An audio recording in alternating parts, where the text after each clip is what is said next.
Mushawarukwa the mixtape. Mushawarukwa. Mushawarukwa. Mushawarukwa. Mushawarukwa. Mushawarukwa. Mushawarukwa. Mushawarukwa the mixtape. Mushawarukwa.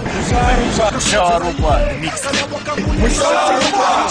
Mushawarukwa wapotika senge mota ya hivyo fariwai. Misewe iri kuburuka kundobora muviri washete wemweya wachiponjesa mavhiri wabiki wachikaringa nenduru kuporonga pamujururu kumunya mapango ezvirongwa ndipo paya pakanyadziswa musewe pakawade kuguka kwehuta hwawo hwejere paya pakanyadziswa goni renzewe dzikazongwa chironga zvekutsvedzesa muderere stiri takapinda pakati pedenga nehuru wazvaikodzera kuti tiende zvekumakuwa tapinda amskedzi yakadzidzisa kuomera saka njapise makapidza tapinda tiri kubhururuka tisina mapapiro zvakatyamadza mapfumo kuti pfe madzinza yoka takatsikatsika musoro kufara kwezvitsitsino paikandwa mapfumo aya akananga chifuwa pairongwa zvitsinga zviya wakananga kuguwa paitumwa ana dheri rakotipedzera guwa paivhiyiwa zvidemo Mushawarukwa the mixtape.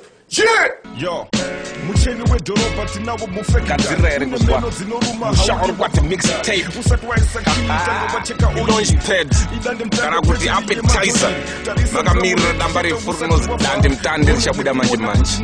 Ndakafanana kuita mixtape iri kuti munakirwe maningi muchadzidza vaningi. Mushawarukwa the mixtape.